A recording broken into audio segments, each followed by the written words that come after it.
Hello hello madam. Sir నేను గుంటూరు నుంచి మాట్లాడుతున్నాను. పోయిన టైంకి నేను వీడియో కాల్ చేశాను కదా, నేను వచ్చాను సూరత్ స్టేషన్లో ఉన్నానండి. అవునా, ఓకే ఓకే మేడం. ఎక్కడ ఉన్నారు ఇప్పుడు? సూరత్ స్టేషన్లో ఉన్నానండి. అవును, అక్కడనే ఉందండి, మన వెహికల్ వస్తుంది అక్కడికి పికప్ చేసుకోవడానికి. ఓకేనా? ఓకే అండి. ఓకే ఓకే సరే మేడం.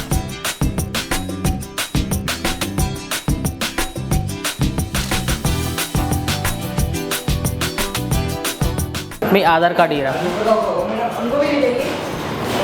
ఇక్కడ ఎంట్రీ చేపిస్తాను. ఎంట్రీ చేసిన తర్వాత తీసుకెళ్తారు పైకి మన. ఓకే అండి. రాండి మేడం, మన షాప్కి తీసుకెళ్తాను లోపలికి మిమ్మల్ని. ఓకే అండి. మన డైలీ వేర్ సారీ స్టార్టింగ్ డేట్ని చూపిస్తాను, రాండి. మేడం, మీకు ఎలాంటి కలెక్షన్ చూపెట్టాలి మీకు? నాది సిల్క్ సారీది షాప్ ఉందండి, నాకు ఓన్లీ సిల్క్ సారీసే కావాలి. ఓకే సరే మేడం, సిల్క్ సారీస్ చూపిస్తాను చూడండి. ఓకే అండి. మేడం, కాంజీవరంలో సారీస్ కావాలన్నారు కదా, ఈ ప్యాటర్న్ చూడండి. ఇది స్టార్టింగ్ ఎంత అండి? స్టార్టింగ్ మన దగ్గర ఈ కౌంటర్లో వచ్చేసి మేడం 700 నుంచి స్టార్ట్ అవుతాయి మేడం. ఇలాంటి కలెక్షన్స్ ఉన్నాయి. దీనిలో పీస్ ఎన్ని గణం ఉన్నాయి? బంచ్ టు బంచ్ తీసుకోవాలి మేడం. 5 పీసెస్ అట్లా, మన 4 పీసెస్ 6 పీసెస్ అట్లా వస్తాయి. ఇది వచ్చేసి గ్రాండ్ లుక్ వస్తుంది కాంజీవరంలో మేడం. సారీస్ కూడా చూడండి, కావాలంటే పట్టుకొని ఒకసారి మీరు. బాగున్నాయండి. ఈ కలెక్షన్ నాకు పక్కన పెట్టేసేయండి. Okay, collection okay.